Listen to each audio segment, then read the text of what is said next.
Jason, thank you so much for stopping by. Of course. So we're down here in Wadapalooza. You guys have an NC Fit booth here. It looks like the place is absolutely mental. Like, line out the door. What have you guys been doing? What have you been talking about at your booth today? Yeah, I mean, we really wanted to have our booth represent our business, which is clean and try and be something different than everybody else is offering, which is we put out our app that we use for our members in our gym. Now we're putting it out to the rest of the world. And we have a business tools. We have open to anybody else who just wants to train in their garage or at a gym. And then obviously we have my book there.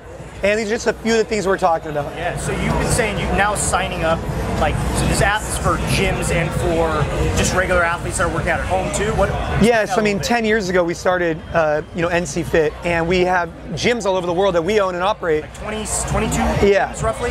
And so we put out business tools for gym owners with session plans and programming because we use them in our gyms. We said, hey, how are we gonna have a good product in the Philippines but also in China? And so we created our own app for our coaches. Well, then we sold that to other gym owners. Now we say, okay, we spend all this time creating these programs in our gym. 6 different programs with daily active videos for all of our members. Let's start selling it to people all around the world so they can feel like they're a part of NC Fit. So we start with what is good for our membership in the confines of our brick and mortar gyms. Then we start saying, how can we expand that out to other people? Yeah, and now there's more than 15,000 affiliates worldwide, and a lot of that growth is happening internationally. Are you also bringing in international markets, or is this mostly customers here in the United States? Well, it's mainly English-speaking demographics. So that could be Australia, it could be, Ireland. UK, yeah. But we're not getting necessarily as much penetration in Brazil and Latin America because of language barrier. Right, fair enough. Okay, so I want to switch gears a little bit to competitive CrossFit.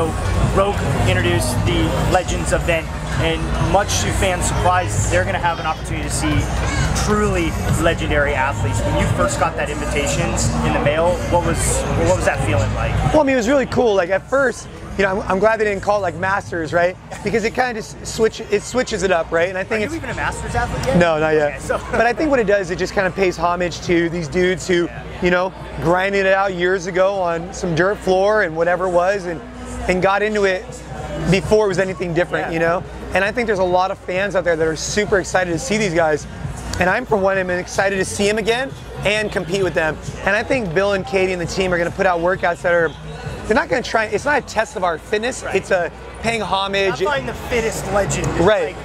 You're going to compete. Your guys are all competitors, right? Yeah, we want to win. I'm sure that the events aren't going to be something like ridiculous, where it's CrossFit Games-esque style competition. Yeah, I think they're going to save that for the invited athletes, which is fine, and they should. Yeah. But for these guys, it's more like a tip of the hat. Like, hey, have people come out, see these guys that they first were introduced to CrossFit from. Like, I get it all the time.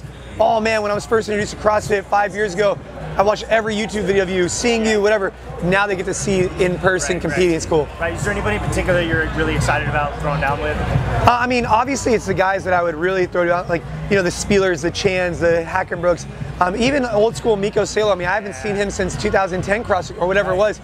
And so these are just, I don't know, it's exciting. Or even Josh Everett, he hadn't been in the game for a long time, and so it's exciting to see what's possible. I think people are going to like it. That's really cool. Do you have any insight on whether or not Rich Froning is going to get invited? I mean, Rich Froning will definitely be there.